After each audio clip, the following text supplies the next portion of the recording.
Okay, so this is css227 Introduction to Programming. Specifically, we're going to be doing Java programming. I know some of you had me last semester for web development, and I think 3 of you are brand new, right? I've never had you 3 before.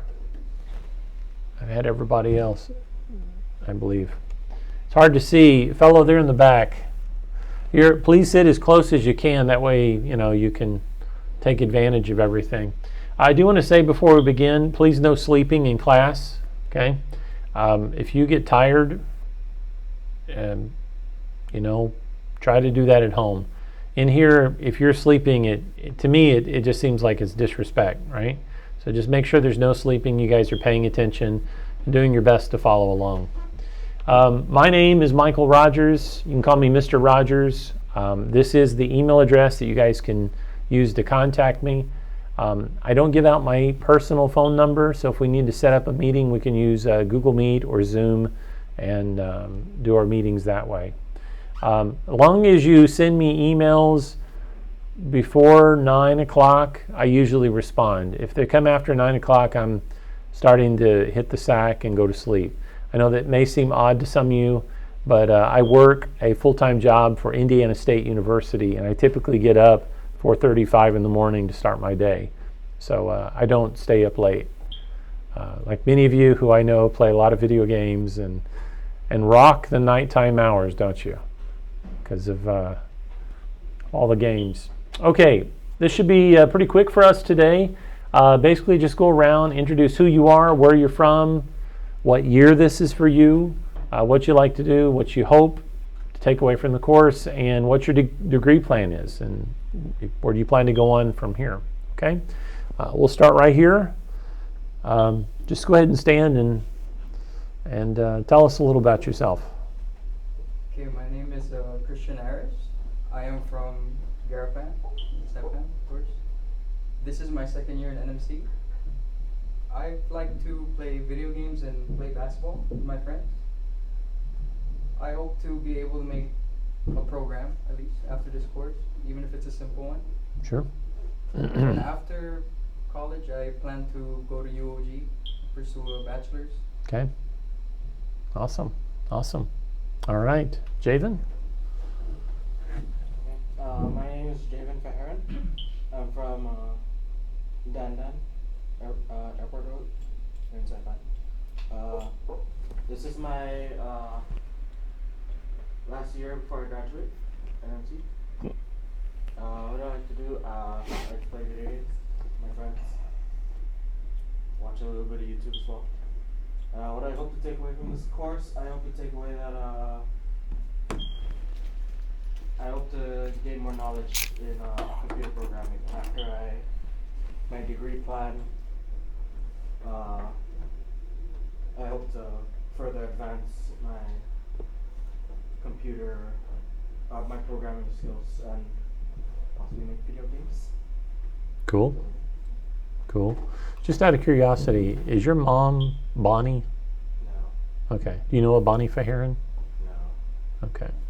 There's some Faharans that I used to teach at Grace Christian back 20 years ago. So, just curious. Not Faharan. Huh? My mom is not. Not at Faharan? Married to my dad. Yeah, I'm just curious. Just not originally born Faharan. Gotcha. Okay, it doesn't matter. Go ahead. Good afternoon, y'all. My name is Joseph Espelarga. I'm from Cagman. Okay, this is my 1st year at this college, 2nd semester. I like to play video games, watch YouTube, write. One of my hobbies is playing the piano, even though I'm not really that good at it. Anyways, what I hope to take away from this course, firstly, I hope to pass. Obviously, but I hope so too. yeah, yeah. But that's my second. For my main priority being here is to learn as much about programming as I want, or as I can, okay? Because that's actually important for what I hope to do after school, which is develop a video game. Okay. Awesome. Awesome. Just curious, you graduated from Kagman last year? Yeah. Okay, you probably were, you had my son was in your cohort. Does your son happen to be named the same as you? It sure does. Yeah, you know him then? Yeah. Yeah, okay. Go ahead. My name is Kenzo Blas. Right now I'm staying in San Pio, but I grew up in San Vicente. This will be my second year in NMC. So what I like to do is just play video games, watch movies. Yeah. What I hope to take away, I just hope to learn more about Java coding or just programming in general. And after I graduate here, I plan on attending NMC until I get my AA. And afterwards, I plan on going off island, maybe to the mainland states to pursue my BA. Awesome, awesome. John? Hey guys, my name is John. I was born and raised here, and it's already my third year in Northern Miles College. So I just need a couple more classes and then I can graduate already. But sadly, I think you can only graduate in spring, right? Around springtime? I don't know. I don't remember, but I just need a couple more. Things I like to do, like most of you guys, just play video games, but sadly I don't have the time anymore because I have to work. And, yeah. And just like you over there, got your name, sorry. I like to play piano sometimes. Again, just like you, I'm not very good at it, but I like to play it sometimes. And I hope to learn as much as programming as I can.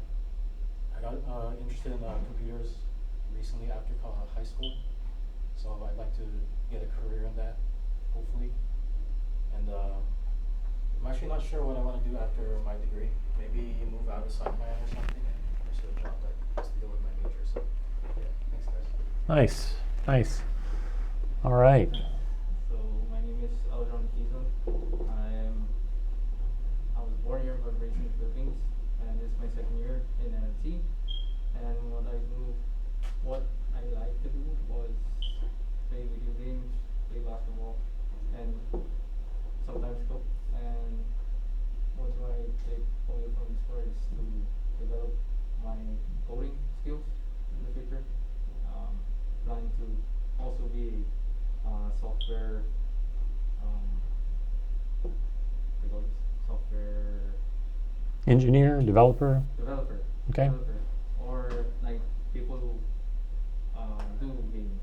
Yeah. Yeah, Thank you. nice. Hi, my name is Julian Chen. Now I'm living in San Antonio. This is my second year. I like playing video games and watching novels. Because I'm interested in programming, so I take this course.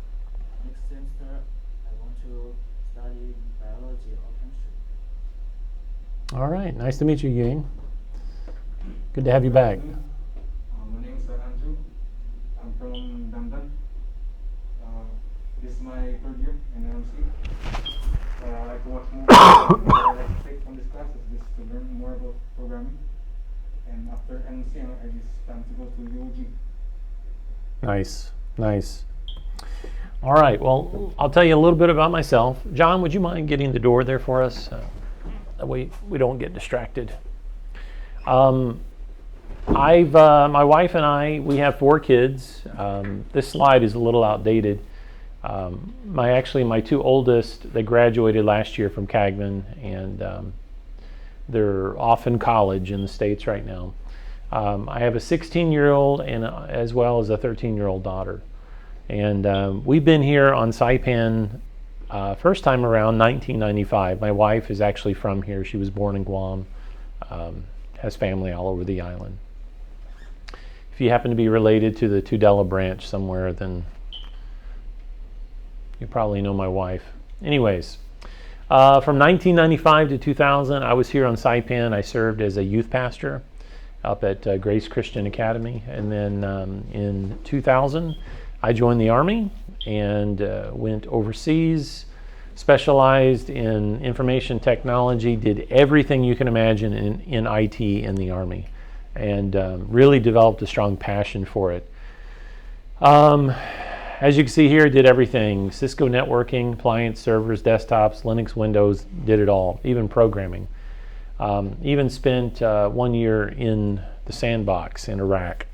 It wasn't so pleasant, but served there as well. When I got out of the Army in 2005, went and became a contractor for the military, working for, trying to remember the name of the company now. It doesn't matter. Anyways, I went to work as a contractor for a while for the Army, and then I became a GS employee, back to a contractor, yada, yada, yada. Anyways, during that time, I did a lot of coding in Java and in C++, in SQL, NoSQL databases, which I'm not sure if you guys are familiar with what those are yet from your database classes. But since then, I've earned my master's in science and information systems with enterprise software architecture, and currently I work remote for Indiana State University on their IT department.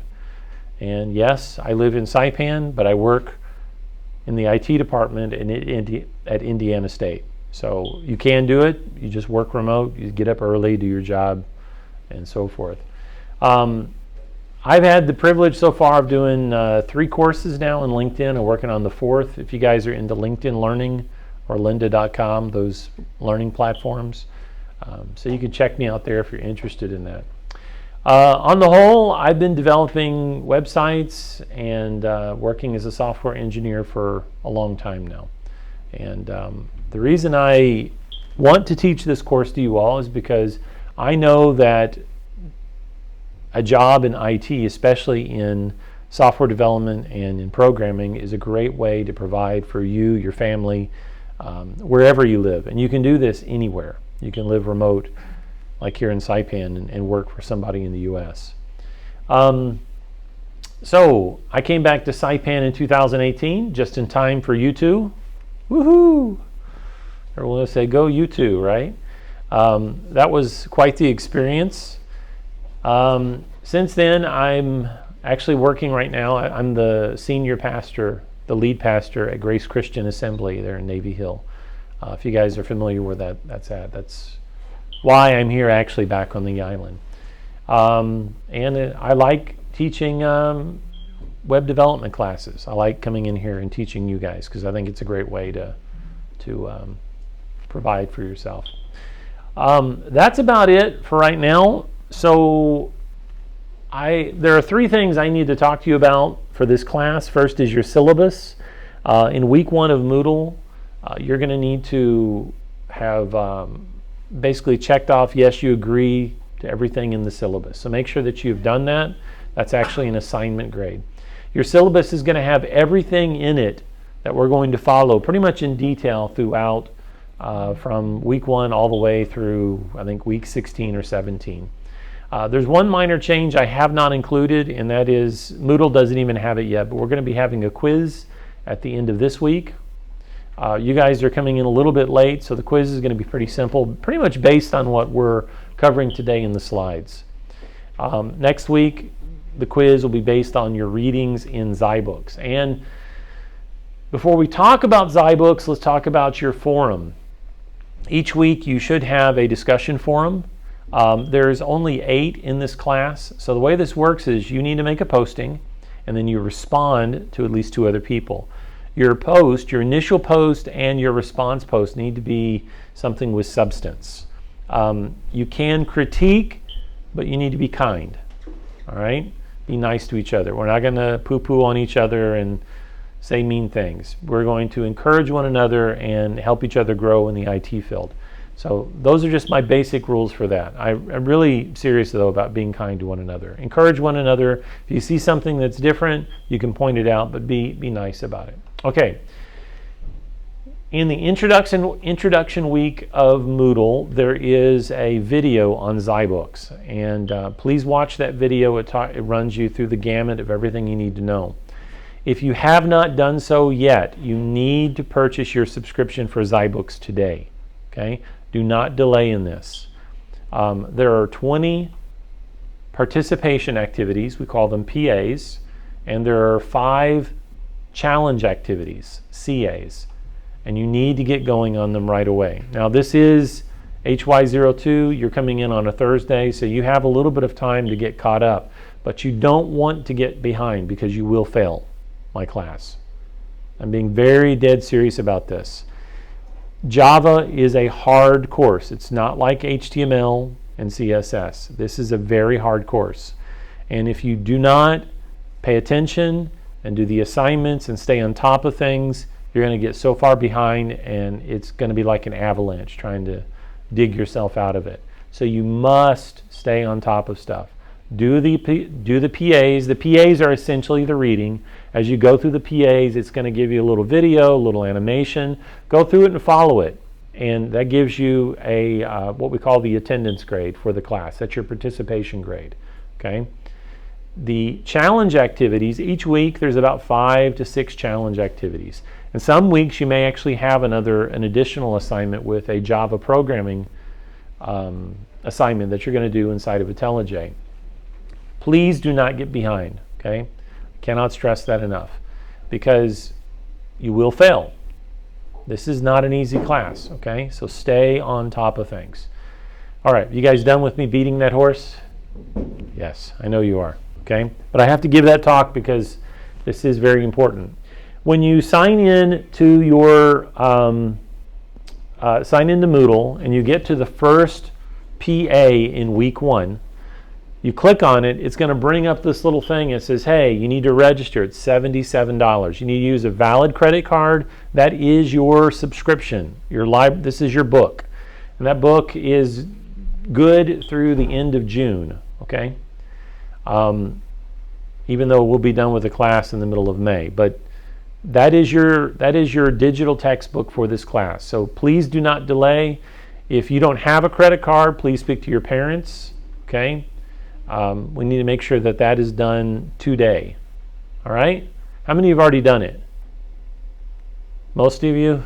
Half of you? Okay. Almost half the class have already got it done. So you guys who already have it, get started on the assignments today and work through them.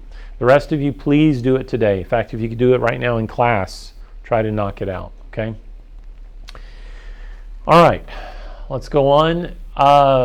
Real quick though, because this is such a small class, Miss Daisy is mentioned maybe moving us over to, I guess, room 110.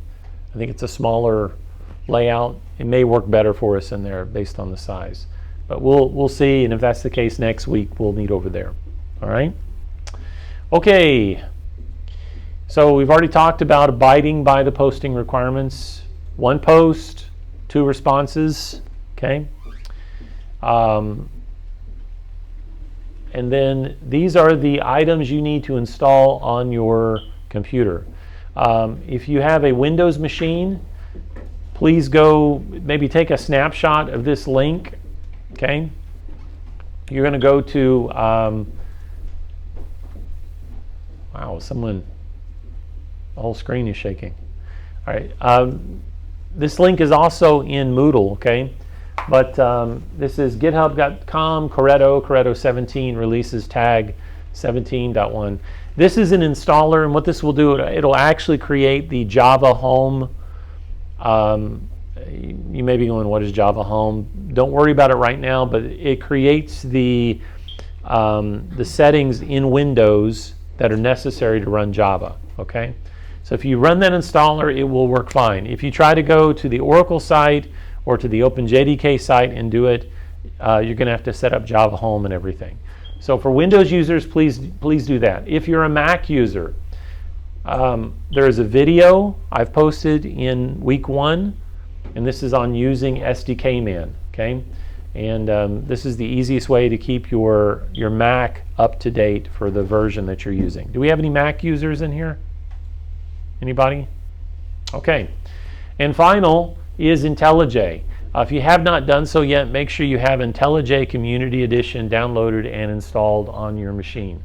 We will be using IntelliJ for all the projects and extra assignments that we do outside of Zybooks. Now, there are opportunities where you can take the code in Zybooks, paste it over into IntelliJ, do the work, and then paste it back into Zybooks if you get stuck. Because sometimes the layout of zyBooks inside of Moodle is squished down really small.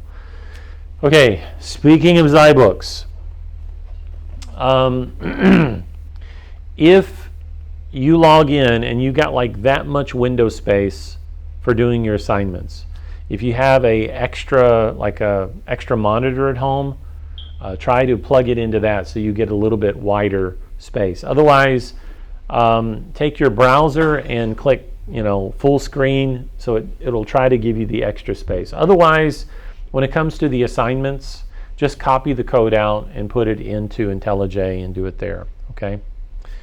But for the PAs, it's mostly just your reading. But again, every reading in the PA you get credit for, so just try to work through it.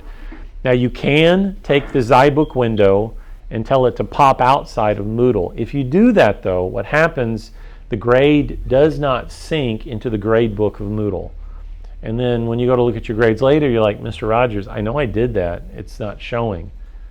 It's because you did it outside of Moodle, and that's why it does that. Okay, so if at all possible, try to do it within the Moodle iframe. Okay?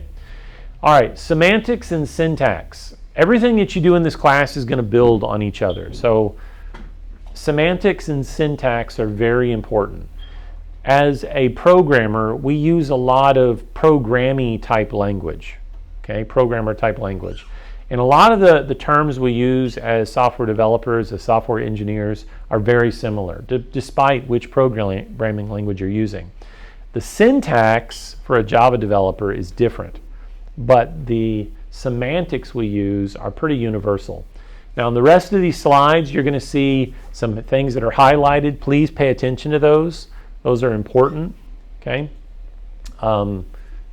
You'll probably see these again on a quiz at the end of the week, okay? Any questions so far? All right. So what is a computer program, right? This is the perennial question. You may have a concept of what it is because you play with computer programs all the time, right? You log into an operating system. That operating system is a computer program. You go on your Xbox or PlayStation or Nintendo, right? All of those are actually computer programs that are running. But what is a computer program? Well, a computer program is specifically defined in 3 ways. And these are based on the types of instructions they perform. There's input, there's output, and there's processing. There's some type of input coming in to the system, and that input could be from a file that you receive. It could be from the keyboard. It could be from the touch screen. All this is input. It could be from a network interface. It's receiving something in. That's input. Then you have output. Output is what we display it with. For example, that projector is outputting onto the screen. But you could also output data back to a hard drive. You could output to a network. Right? There's a lot of ways you could output data. And then you have the key part, which is processing. And in processing, we use variables. We do math on them. We arrange things in ways that make sense. We set up algorithms. We do all types of complex formatting of data in processing so that the output makes sense. That way it gives us the feedback so we can put more input, right? Programs, they use these, and typically we use, if you've ever been in an algebra class or a geometry class, trigonometry, whatever, you might have seen things like X, Y, or Z, or N. In Java programming, we do not use, you can, but we don't encourage use of variables by those names. You want to make the variables as human readable as possible. So for example, if I have a value, I wouldn't say var x equals someone's name. I wouldn't do that. Instead, I would say var first name equals the actual text. The variable itself should specify semantically about what it is holding, right? And that's what we're going to be doing in Java. So variables, processing, things like that. Any questions so far? All right, I'm going to speed through this because we're going to jump into IntelliJ. And if you haven't installed it yet, please make sure you install IntelliJ and Java It's very important. Okay. All right. So mathematical thinking. Back when the first computers were developed, it really was all about the math. In fact, if you wanted 15, 20 years ago to be a software developer, you had to. They really required you to have a strong background in math. That's not true today, but originally, everything that you did in programming required math. And everyone said, "Yay, math!" Right? We all love. You guys don't like math? I really don't care for it either. Okay. How am I doing all this programming? Well, we have progressed through our programs and the way we write code to a point today where writing programs is more like English syntax now. We can tell it what we want it to do, we can specify the logic, and it does it for us. In the information age, many people believe that computational thinking or creating a sequence of instructions to solve a problem would become increasingly important, and it did. And so the sequence of instructions that we use is called an algorithm. So if I say, computer, I want you to do this, and then after that's done, I want you to do this, and after that's done, I want you to do this, I'm creating a sequence in order of all of these different processes, and those are called algorithms at its most basic level. All right, so a simple Java program is going to appear in this type of fashion. And to facilitate that, I'm going to switch over here to IntelliJ, and we're going to talk through about how we lay out a simple program in Java. Okay?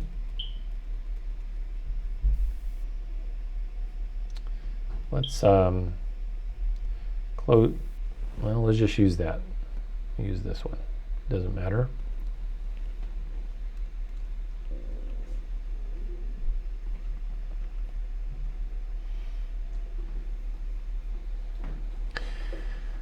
So I'm going to create a new class, and I'm going to call this my first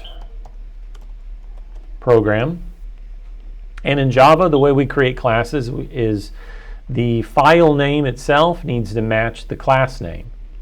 So you'll notice here that my first program.java matches the class name. All programs must match in that way. Inside of it, I'm going to type public static void main, and this is a feature of IntelliJ. If you type PSVM and hit tab, it will create for you the entry point for the program. In Java, this is the entry point. You must, in fact, for a Java class to run, it must have a public static void main method with a string array and some parameter that it's specified in that array. So this is my string. These blocky characters here, these are the this is the array syntax that specifies that this is an array, and this is the parameter it's specified by. So these are the essentials of how you would construct your program. And inside of it, I'm just going to give a simple system out print line, and we'll give it the famous hello world. This is your first Java program. Now, to run your program, you first have to compile it. In IntelliJ, you can compile the program by just clicking this build project, okay? And that will build it for you automatically. But you will need to know this. To compile a program in Java, you're going to be on the same directory level as where the class is at. So I'm going to go into this class. You can see there's my first program. I'm going to type javac my first program.java and hit enter. This will compile the program, and now if we do an ls again, you'll see that we have two files here. One is the .java, which is the text readable version, and the other is the .class. And so to run the program, we'll type java my first program and hit enter. And you'll notice that when I ran the program, all I had to have was the location of where the class name was specified. I didn't have to specify .class. And if I do that, it doesn't know because it's looking for the class name. This is like me saying, I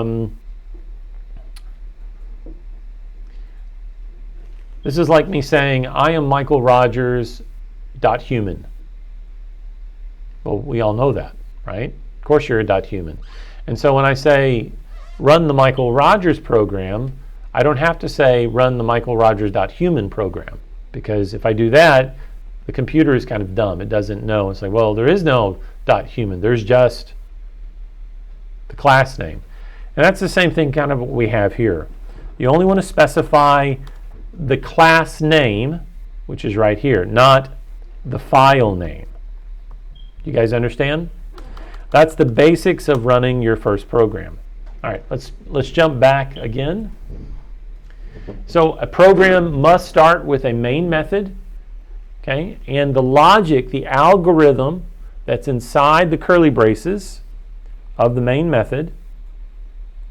This is the curly braces of the main method. This is the algorithm, is what it executes, okay? So each statement that appears in an algorithm, the end of that algorithm has to have a semicolon. So if we go back and look, we can see that our system out print line, it ends with a semicolon. If I want to take this a step further and create another set of variables, let's say I'm going to declare an int, and I'm going to call this my age, and I'll say my age is 2,000 years old. It's not. It's just, anyways. So I have my sequence now of statements, and I could print my age. Now, if I come down here, I'll compile it first,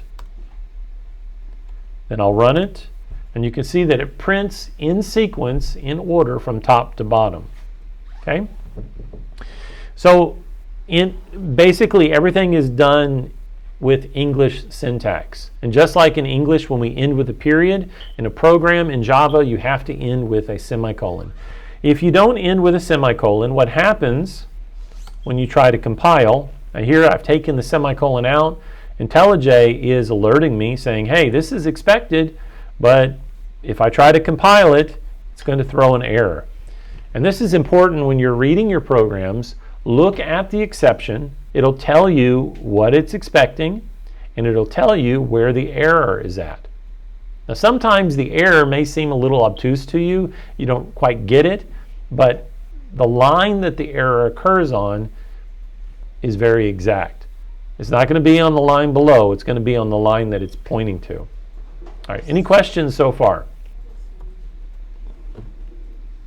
None? Okay, well, let's go on. All right, so we have our basic input.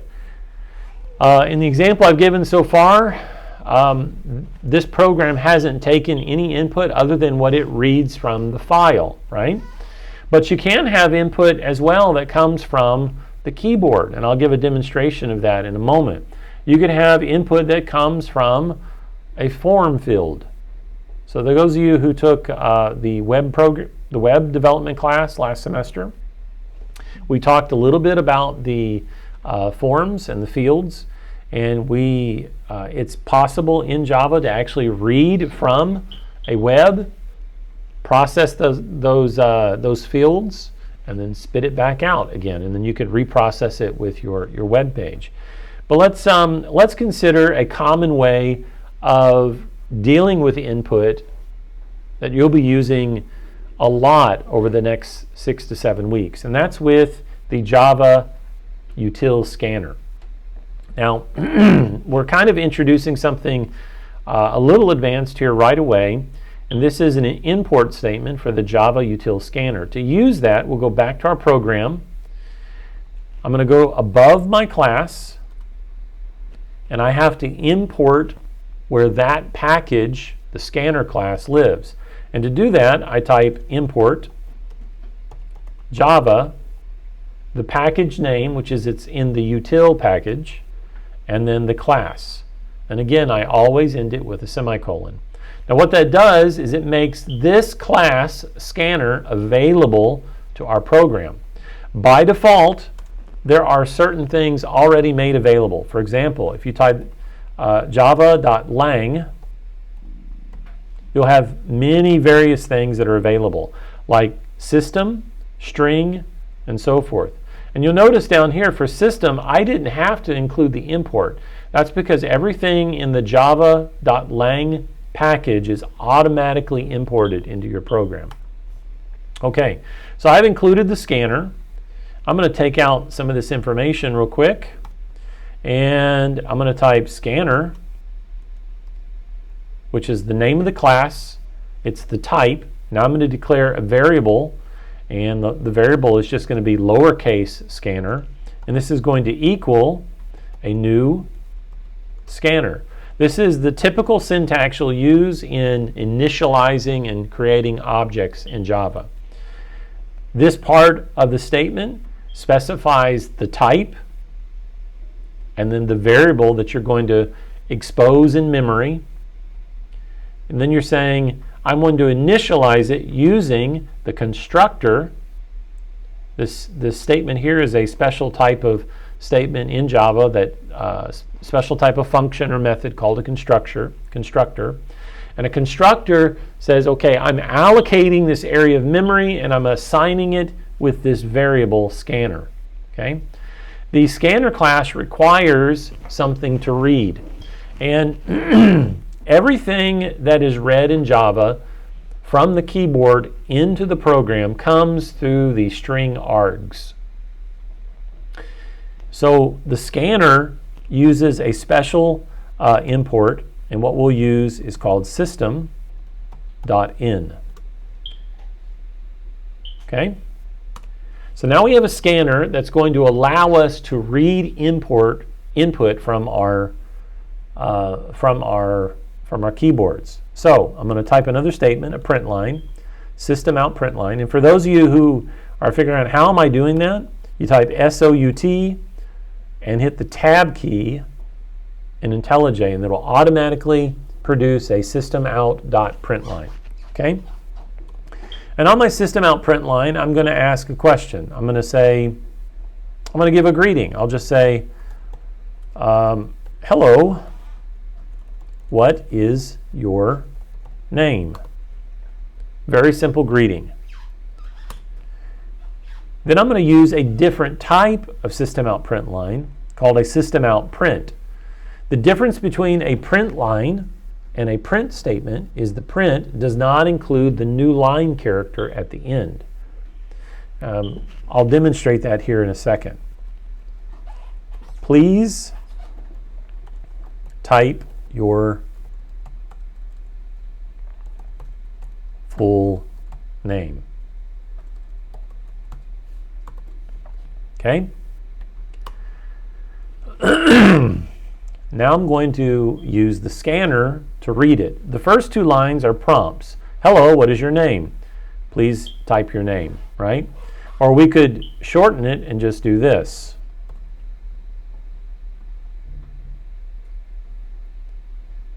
Just so we have a character that specifies where the name is going to be. So I'll type scanner dot next line. And scanner.nextLine reads from the terminal input and converts it into a string.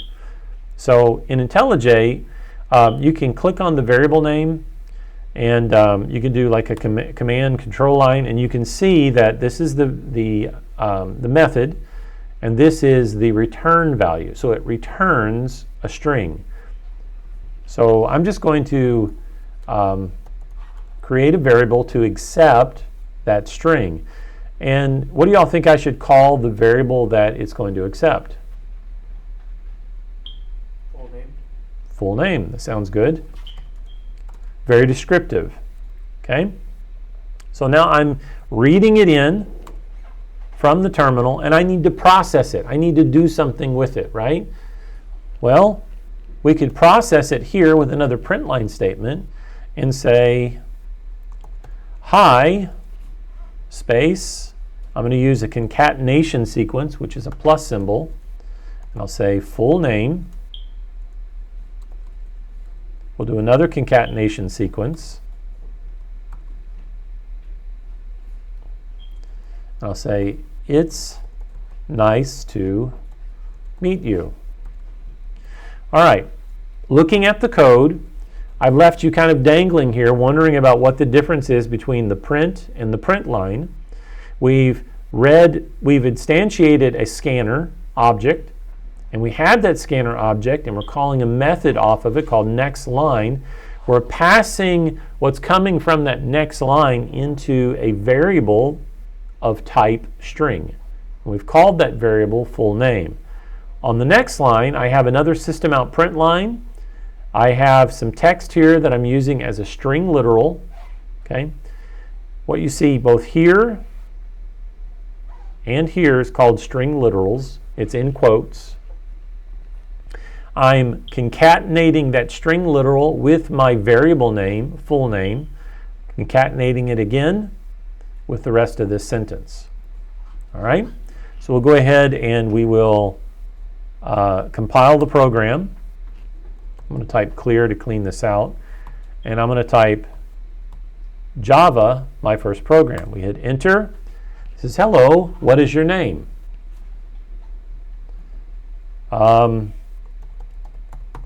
Michael Rogers.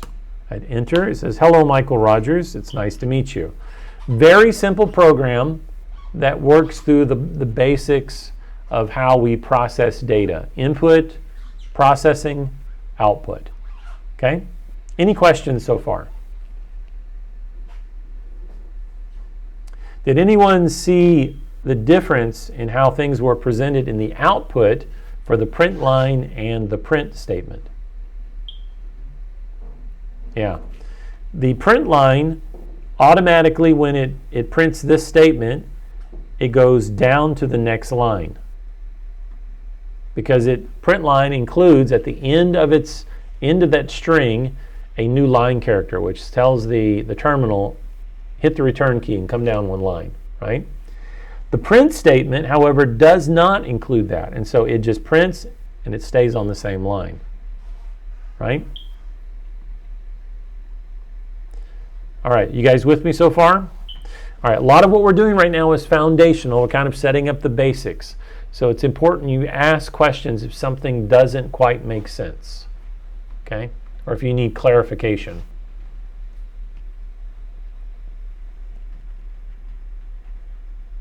We're all good? Okay.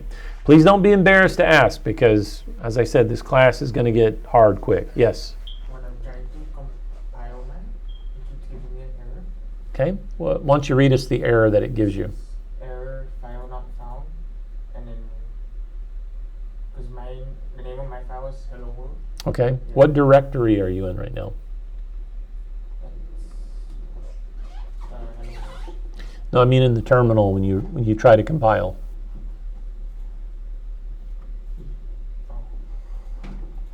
Yeah, I believe you got to be inside the source directory, right? So just make sure that you cd into the source directory and then run your javac. Does that make sense? Yeah. Now for the Windows folks, when you're trying to look at a directory, I believe it's dir, right? And I think dir-w gives you a little bit different view of what's in that directory. If you're using Linux or a Mac, you can type ls, which is short for list. If you want to see more details, you can type ls-la, and it gives you a lot of more in-depth information about it. And if you're trying to clear the screen in Linux or in Mac OS, just type clear. I don't know what the command is in Windows for that. I'd have to look it up. You could try clear, type clear and see if it works. Okay. All right, let's go back to our slide again. All right, so we've talked about the scanner. We've talked about the system.in. The system.in is basically taking, again, what we see right here, this string args, and it's feeding it in, and it's reading it. Okay. All right. Let's go back. Now, so far we've used the next line, but you can also use what's called the next int. Let's go ahead and take a look at that example real quick. So I have hello, your full name is nice to meet you. I'm going to say system out print line. So, how old are you? It's like the classic date line, right? All right. Maybe you guys are not catching my jokes. All right, anyways, moving on. I'm going to use the same caret symbol to signify this is where input is going to occur. And this time I'm going to say scanner next int. And you can see that scanner has a lot of other methods for getting different types of data, right? Different types of data that you're going to be expecting. The key here is that whatever data you accept or expecting, you need to be prepared to deal with an error if they input the wrong type of data. We're going to get into that later, though, not this early on. So here I'm expecting an int. It's a very simple type of number. And again, I'm going to say int age equals.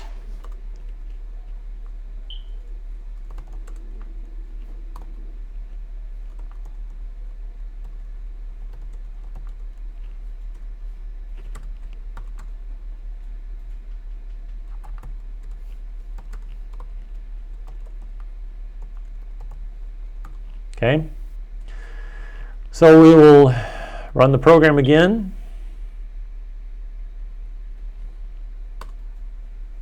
I've just compiled it. We will now actually run the program again. Hello, what is your name? George. Hi, George. It's nice to meet you. How old are you? Ah, you're 22 years old. Okay. Very simple ways of processing data through a text-based program. Now, there's a lot of cool things you can do here. We're going to get into later some ideas of using ASCII art. Have you guys ever seen ASCII art before? So for some of your projects that are coming up, we'll actually create a ASCII art text-based game. And you'll have the opportunity to go out on the web and get ASCII art for swords and for dragons and for all of that. And you'll create a text-based game that runs just in the terminal. Okay? All right, so going on, let's continue with our slides here.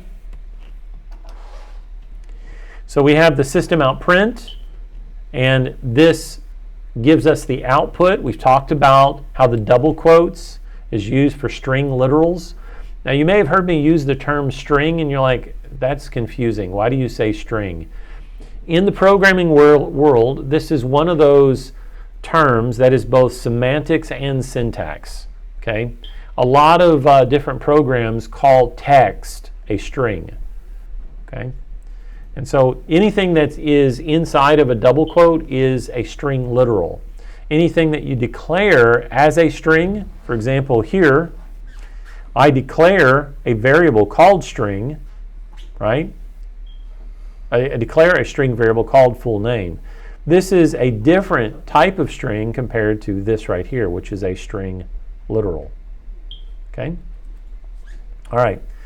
And then we have the difference between the print and the print line statement. You guys understand the difference now? Literally, the print line statement could be accomplished by doing a break syntax and including the new line character. In Java, later on, you're going to find there's this thing called I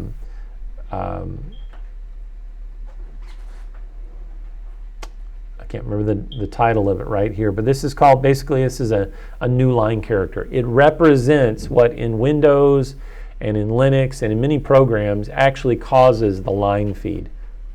Okay? We'll get into those later as we look at what ASCII characters are in UTF, Unicode, and so forth. All right, so outputting a variable's value. We demonstrated how to output by using the print and the print line. And you'll notice that for the variables that we output, we don't include double quotes around them. For example, up here, I concatenate a string literal with a variable name. And at the same time, I could literally do it like this. I could say system out print line age. And this is totally appropriate as well.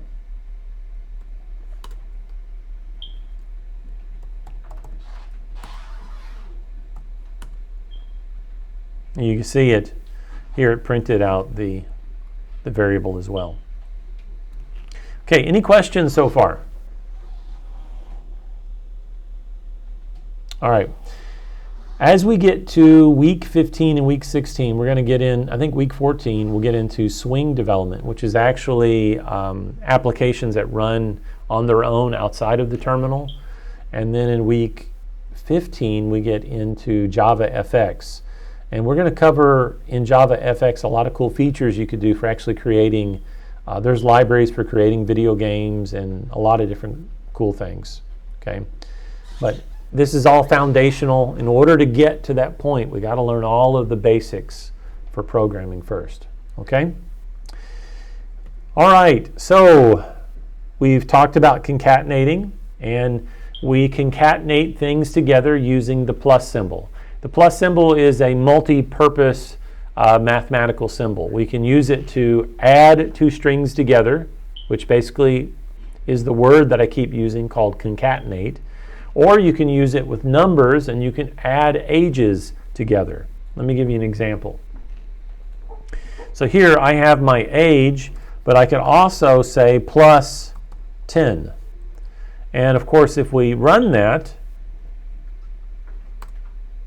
we'll compile it, we'll run it, and I'll say, what is your name? Luke. How old are you? 22. And you see here is, it outputs the value, but down here, it actually does the simple addition. So this character is important because it helps you, the plus symbol can be used in a lot of different ways. And later on, you're going to find out that when you're using it in the presence of strings, you have to put the parenthesis around it. Otherwise, it won't work in addition anymore. It treats it just as concatenation. Okay. All right. Are you good? Yep. Okay. If you're stuck, let me know, because I'm sure other people might have the same question. Yeah. I just downloaded the IntelliJ? IntelliJ. I'm wondering how to work this. All right. So the other thing you're going to need to do is also install the Corretto 17. But You'll have to install that as well. Yeah. That is a Windows box, right? Yeah, it's an Acer. So make sure you install Corretto. Now you can do a Google search for JDK Corretto 17, and it'll give you the link for that. It gave me a bunch of the other ones. Like, the link.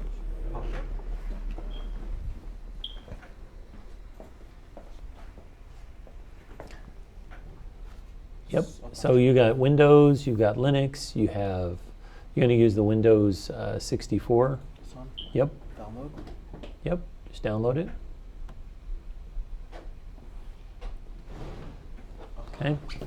And once you download it, it's a zip file, so you're going to unzip it and then run the executable that's inside. And I think that's an MSI executable. Okay. When you guys get into week 1 in your Moodle classroom, there's a YouTube video I put together on how to do some of these things. So if you get stuck, you can go back and review those. Okay, so we've done some simple calculations. Please enter your birth month, something very similar to that. We talked about how to use the next int method for the scanner. You'll notice here that the variable scanner dot is different. It's declared different than the way I declare it here. And similarly, you could call this anything you want. Let me refactor this, and I'll type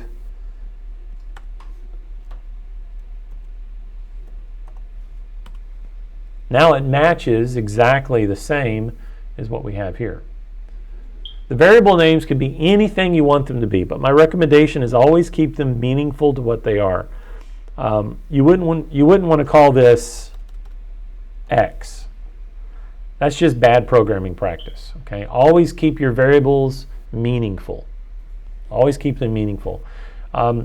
Most folks, when they write a program, they don't think about the fact that after they write it, someone else has to maintain it.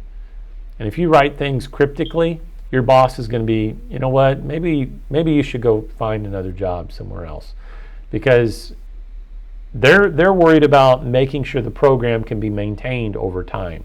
Okay, I'm just joking with you. They're not going to fire you, but they're going to get on your case quite a bit about making sure you use the right variable names. Okay.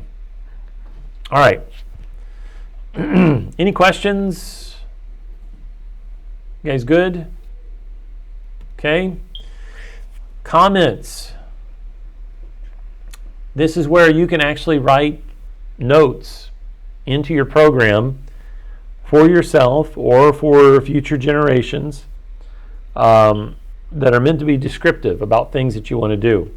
And the way you do that in a Java program, there are two types of comments. There is the single line comment, and that's basically 2 backspaces. And then you can type a comment. What's nice about this is that the compiler knows to ignore comments. They ignore them. And so you can compile with your comment, and you can still run your program, as you can see here. Okay? All right. The other type of comment that you can use is called a multi-line comment. And the way we do that is \* and you hit enter. Now, IntelliJ is being nice to me, and you notice that it supplies the closing comment. So if you need to close the comment and you're using some other programming tool like Zybooks, you're going to have to remember to use the correct closing comment tag. Okay? So simply put, if I type that, I also have to now come down here and do that. One of the nice features, though, with using that type of comment is I can actually comment out multiple lines of code.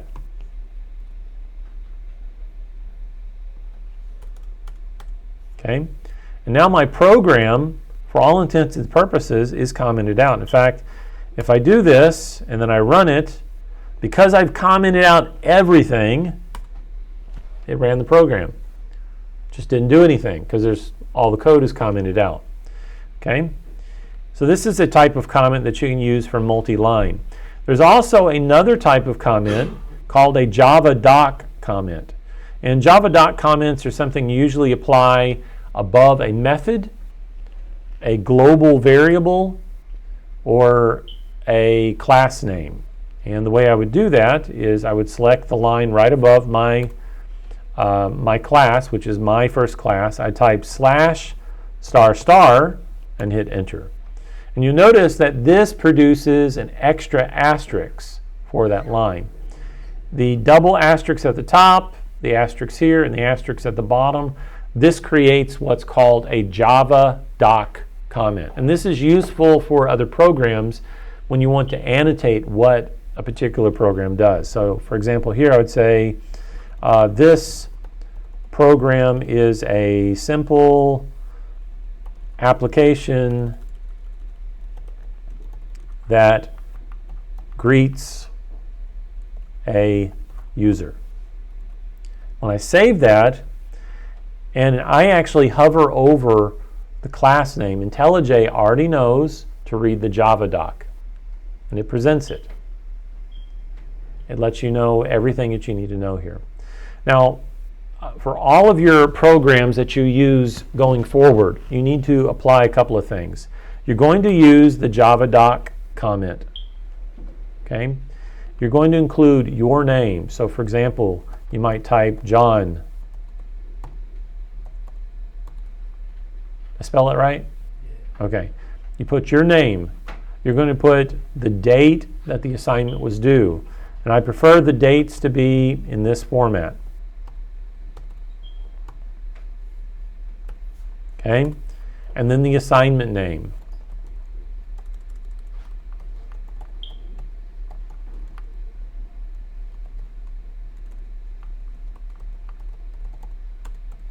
This is not week 1, assignment 1. But going forward, when you enter your programs, you write your programs, please do that.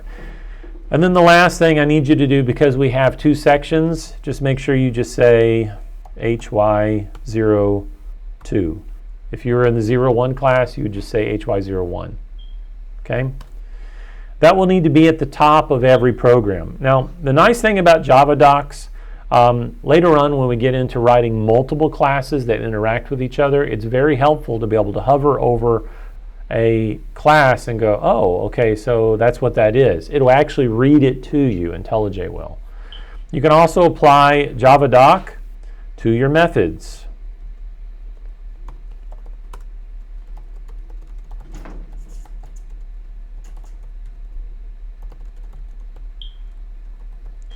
Usually you do not have to apply this for the main public static void main method. But for other methods that you might create in the future, you'd want to apply a Java doc for it to kind of track what it is. And of course, IntelliJ is going to list what it is. It shows that this is the main method for the program. Okay, that's how you use the comments. All right, any questions so far about comments? What are the 3 types? Single line, Yeah, multi-line, and Java doc. Yep, single line, multi-line, and Java doc. Okay, all right. So that is your comments. White space is something that's very important in our programs. White space is used by Java to distinguish between the type of the variable and the variable name. You just can't type string without a space and put the variable name, because the computer is going to look at it and go, I don't know what you're talking about. You have to use spaces strategically. But we also use spaces to avoid and reduce visual clutter. For example, in IntelliJ, you'll notice that there is some automatic spacing that occurs here. We have, for example, we have the import, sets at the top. We use a space, a new line character space, to separate from our comments. Then we have our class, and it's public class, whatever, right? But it sets all the way left aligned. We have a space between it and the curly bracket, and then all the way down at the bottom. Everything inside of this curly bracket is indented, and typically this is usually 5 spaces, I think. Let's see. 1, 2, 3, 4. Yeah, it's on the 5th space. Okay. And then when you get to the next line, again, you have that similar spacing. I recommend you allow IntelliJ to do the spacing for you, especially as you go into Zybooks. Zybooks will actually grade you on the spacing. And you're like, Mister, I've got all of the code in there, but it's not working. It still kicks it back and says it's wrong. And it may be just complaining because you haven't followed the formatting standards. So if you run into that, copy your code out, go into IntelliJ and say reformat code, okay? And it will reformat your code appropriately. So for example, let me give you an example of this here. All right, I've got some things out of alignment. Let's say this is, it won't let me do it. That's strange. IntelliJ is blocking me. All right, let's just say I've done this. The code formatting feature will actually realign everything and make it look pretty again. Okay? So make sure you pay attention to your spacing. Spacing is also important when you're using things like your operators. These are the equals, the plus, the multiplication symbol, which is the asterisk, the division symbol, and your spacing will help you to make sure that those are good. All right, syntax errors. We already talked about some syntax errors, right? I gave you an example how that in the terminal, it reads it out for you. It says, hey, you forgot a semicolon, right?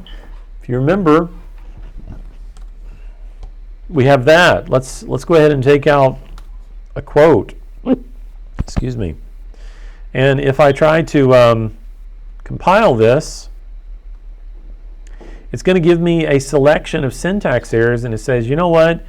You have an unclosed string literal, and it tells you exactly where it's at, right? It says it's on line 22 of this program. And then the little caret symbol here specifies that it sees the double quote, but it doesn't see the enclosing quote, okay?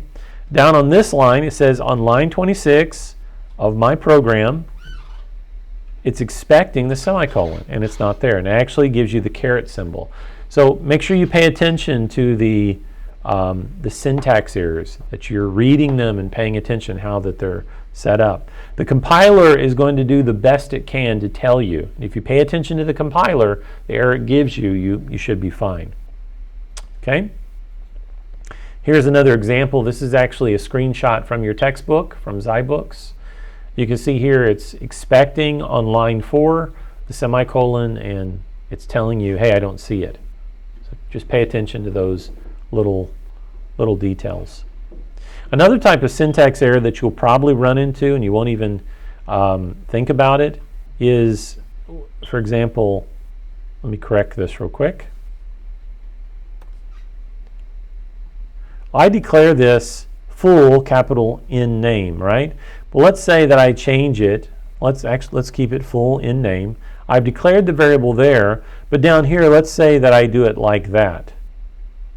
IntelliJ is smart enough to tell you, to highlight it in red and tell you that this is not the same. You guys understand why it's not the same? Because the capitalization matters. Capitalization matters in your Java program. So obviously, if I try to compile this, it's going to say, you know what, we don't know what this variable is, full name. And you're going to look at it and go, but dag nabbit, it's right there. That's the same. And it's not, because it's camel case in the declaration, and it's not camel case here. Okay? You guys understand? All right. Things to look out for when you're programming. All right, let's go back.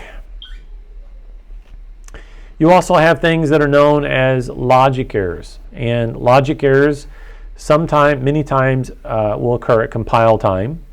But some logic errors will often occur only at runtime.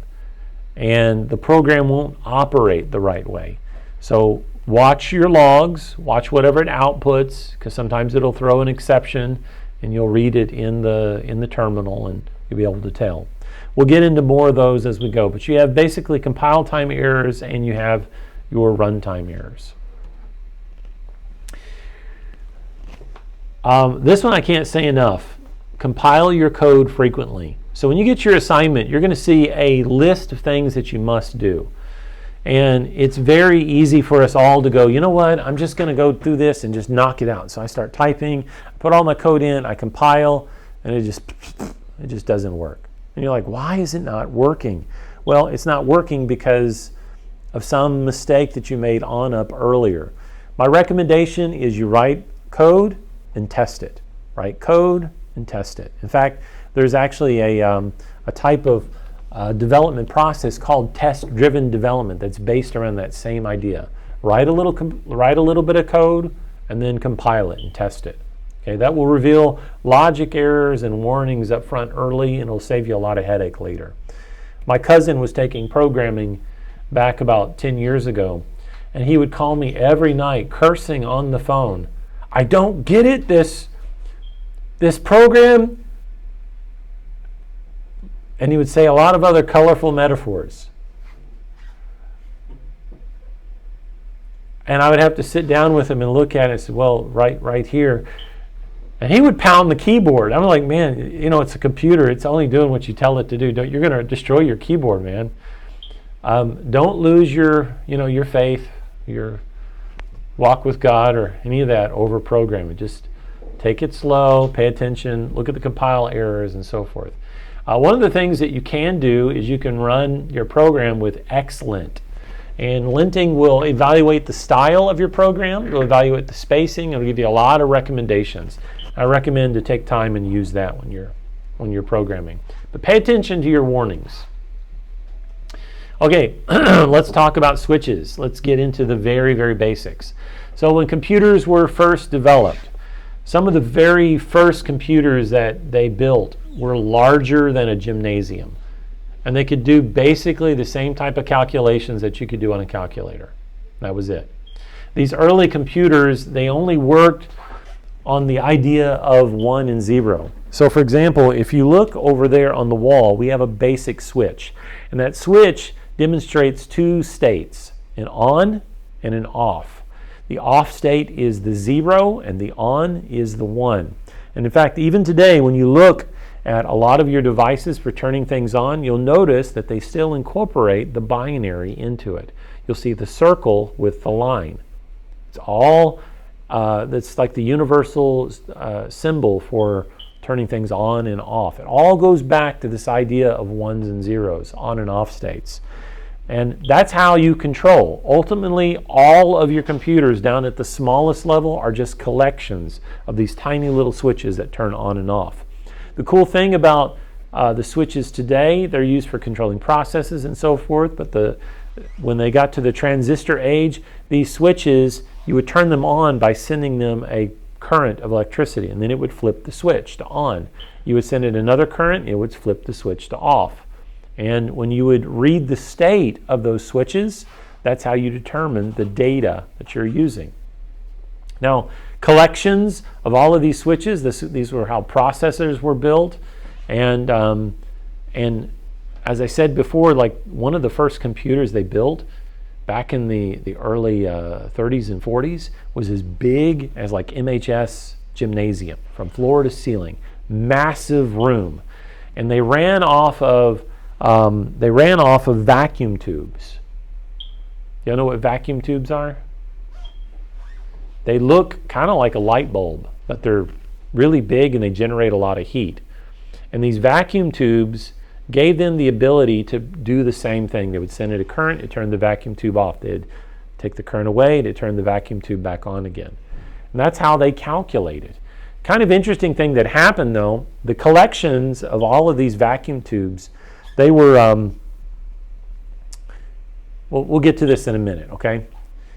I'll tell you this story in a minute, but this is important so we stay on track. When code was first written, the way you had to write it was all in 1s and 0s. Okay, so here was the memory location they're specifying at line 0. I want to use this memory location, and this memory location is going to do the following. So 001 was a statement that meant processing for multiplication, and then 11000001 meant the number 97, and then 001001 was this number symbol for number 9, and then 110010 was 98.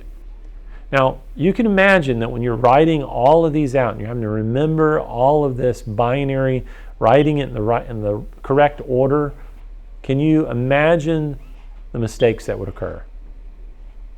I put a 1 where there should be a 0. But even make it worse, they didn't have spaces. You had to know the position of everything. You had to know that the first 3 digits meant either multiplication, division, or addition. You had to know that the next set of digits, the next, 7 digits, was the actual number. You had to know that the next 6 digits actually specified some type of I don't even know what that means, honestly, okay? Because I don't program that way. But then they took it a step further and they began to get to what is called commonly assembly language. And that's where you get over on the right, where you type MUL 97, hashtag 98. That was assembly language. And still, even that is complicated, okay? So now we're at the stage where we are with Java. And Java is 100 times easier than that. But still, Java is hard because there's still a lot to remember, a lot of syntax that you have to keep in mind of. Okay? All right, let's go on here. So in the 1940s, they wrote these programs. You had zeros and ones. You had all of this code, all of this instruction. And you had the assemblers, which made it a little bit easier. But it was still very, very complex. And you were very apt to create bugs in your code. And so higher level languages came along to create formulas, and programmers could write things like F equals 9 divided by 5 times C plus 32, more algebraic languages like Fortran and Algol and so forth. I'm zipping right through this pretty quick here because we're running out of time, okay? And then we have our higher level languages like Java. All right, let me jump back to this first computer. You guys ever wondered where the term bug in your code came from? Anyone know? So imagine that giant room where you have all of these vacuum tubes set up. One day they're running their program, and for whatever reason, the program is not producing the right results. And so one of the early mathematicians, the secretary, walked into the room just to say, you know what, I'm just going to check. Maybe something is wrong. Maybe one of the vacuum tubes is blown. And she went in there and she found the moth burned against the vacuum tube. It was a literal bug. That's where the term bug came from, having a bug in the code. And they realized that because that bug had burned out the vacuum tube, now the state of the code was not right. And so every day they would go in and they would debug their computer. How would you like to have that job? Walk through. Yeah. Anyways, that's where it comes from. All right, so our programs today, Java, when we write them, Java is written in a way to include what's called a virtual processor. The virtual processor is what we call the virtual machine. Java has the benefit that you can write it once and run it anywhere as long as your virtual machine is installed. Hence why I was telling many of you that you need to install either SDKman or you need to install the Corretto 17 for Windows. Those install the actual JDK, but they also install the virtual machine that allows your program to run. Java, when you compile it, it doesn't compile down to actual ones and zeros, but what it does compile down to is a thing called bytecode, very similar to it. And the bytecode is very portable. It allows me to write a program on my computer, ship it to you, the compiled class file, and then you can run the same file on your computer. That's much different than it is, say, with a program that I write for a Mac and a program that we write for Windows. If you write it in C++, you have to compile it on the machine in order for it to run on that machine. With Java, that's not the case. You can write it once and run it anywhere. Okay, so we've talked about input-output devices. You guys ever built a computer before? Yes. Okay, so you know about your hard drive. You know about your RAM, excuse me. You know about your processors, your video cards, all of that stuff, right? When you get into your week 1, there's a section in Zybooks that talks about this specifically. Make sure you pay attention to it because there'll be a little bit of quiz over the CPU microprocessor, the cache on the motherboard, and the cache that's within the processor, and so forth. All this is important because when we're writing code, we're actually specifying that a certain memory location is going to be taken up with our code. Physical memory is taken up when you write a program in Java. And all of this is kind of important conceptually to understand what's happening. Okay? All right. Switches, transistors, and integrated circuits in Moore's Law. Anyone know about Moore's Law? So the first transistors that were created took these vacuum tubes and they created these things that are about that long. They had a wire sticking off both sides, And it was revolutionary. You went from this giant thing down to something the size of a quarter. And then transistors got smaller and smaller and smaller and smaller and smaller and smaller. And even today, they're still getting smaller. Today, they're actually 3 atoms wide, the transistors that we're using. And this is where Moore's law comes in. Moore's law says that at a certain point, the transistor count is going to equal the size of the transistors, basically. We're at the limits right now of how small we can go with these transistors. They're trying their hardest to get transistors smaller, but if you've paid attention to anything in your physics class, you get that small, you start to run into some strange things. That small, how do I explain it? When I try to verify something exists, what do? I touch it, right? In fact, the way I see things in the room is by light bouncing off, like from the projector and this over there, everywhere. It bounces off you and then it hits me in the eye. And I didn't say ouch, but it hit me in the eye. And I see you. When you get down to the level of an atom, as a photon bounces off and hits that atom, it actually displaces things. And so you're getting now to the point when we try to send a charge through to the transistor that strange results occur. It doesn't respond the same way anymore because we're getting into things like quantum mechanics and so forth. And this is why they're trying to develop the first quantum computers that actually get around the limits of regular computing. And pretty much this is where we're at today. This is as of 2020, but we've reached the limits of how small things can go now. Okay, language tour, and then we're going to have to close. So this is the parents of Java, C and C++. C was developed in AT&T Labs back in 1978. Dennis Ritchie and Brian Kernam. And then Bjarne Stroop came along and said, hey, let's create an object-oriented version where we could create objects in C and do all these kinds of things. And so they created C++. C++ had its issues, and so they decided, hey, let's take it a step further now. And James Gosling in 1995 created Java, and then it was bought out in 2010 by Oracle. Java is open source, but Oracle owns the primary specification on how the language is updated. Okay.